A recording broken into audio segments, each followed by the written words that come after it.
साहब, आज आपने जरदारी साहब का भी इंटरव्यू किया, काफ़ी सारे अहम सवालात थे जो आपने पूछे। अब हुकूमत ये कह रही है कि कोई आने इस वक्त जो हुकूमत गई है तहरीक इंसाफ की, वो उनका ये दावा है कि इनका इत्तेहादी कोई काबीना में आने को तैयार नहीं है। इमरान खान साहब हो सकता है कि ईद के बाद इस्लामाबाद आने की कॉल दे दें और हुकूमत इस तरीके से नहीं करने देंगे, इस्तीफे हमारे कबूल करने पड़ेंगे।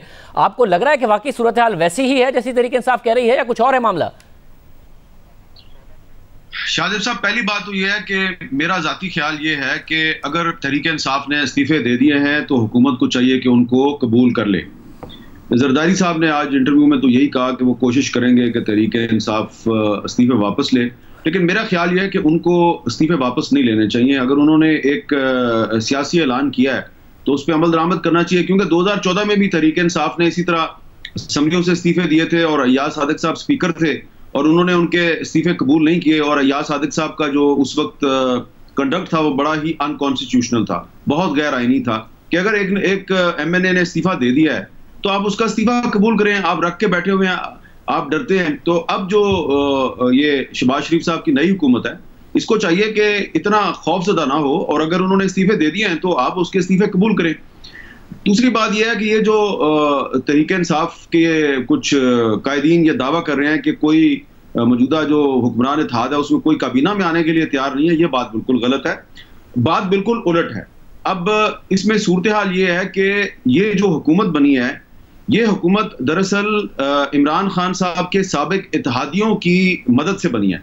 इसमें BNP मैंगल है, इसमें बलोचिस्तान अवामी पार्टी है, इसमें मुत्तहदा कौमी मूवमेंट है, फिर शाहजैन बुख्ती साहब हैं, असलम बुतानी साहब हैं। तो ये इन सब को लेके आए हैं आसिफ जरदारी साहब। ये पीपल्स पार्टी के जरिए शहबाज शरीफ साहब के इत्तेहादी बने हैं और पीपल्स पार्टी ने इनको इस हुकूमत में लाने के लिए इनके साथ बहुत से वादे किए हैं, बहुत सी कमिटमेंट्स किए हैं। और मेरी इंफॉर्मेशन के मुताबिक कुछ मिनिस्ट्रीज बड़ी अहम जो हैं उनके वादे किए हैं, कुछ डेवलपमेंट फंड्स के वादे किए हुए हैं। अब शहबाज शरीफ साहब जो हैं वो अपनी काबीना को बहुत ज्यादा बड़ा नहीं रखना चाहते। वो कहते हैं जी कि हम मुख्तसर मुद्दत के लिए आए हैं, तो काबीना भी जो है वो एक मुनासिब सी होनी चाहिए, उसमें बहुत से मिनिस्टर्स नहीं होने चाहिए।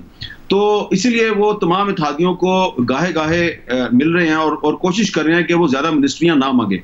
लेकिन जाहिर बात है शाहजेब साहब के अब जो मेन इसमें जो गारंटर है, जो जामन है, वो तो जरदारी साहब हैं, पीपल्स पार्टी है। तो अब पीपल्स पार्टी के लिए बड़ा मसला हो गया है कि पीपल्स पार्टी को कहा जा रहा है कि आप भी कुछ इंपॉर्टेंट मिनिस्ट्रियां ले लें और जो इत्तेहादी हैं उनको भी कहें कि वो जितनी आपने उनके साथ मिनिस्ट्रियों के वादे किए हुए हैं उतनी ना मांगें, बस उस पर 50% कम कर दें।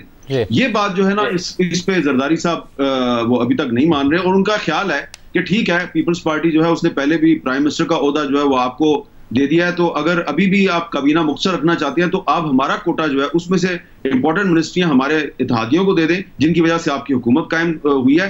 हम आपके साथ ही रहेंगे, आपके साथ ताउन करते रहेंगे, लेकिन हम इत्तेहादियों के साथ वादा खिलाफी नहीं कर सकते। ये है मसला।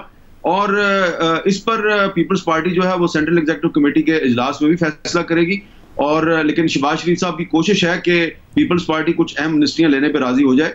और पीपल्स पार्टी मुझे लगता ही है कि अल्टीमेटली अगर उसके जो इत्तेहादियों के साथ जो वादे हैं अगर वो शहबाज शरीफ साहब पूरे कर देते हैं तो यकीनन फिर पीपल्स पार्टी भी जो है वो एक दो इंपॉर्टेंट मिनिस्ट्रियां ले लेगी।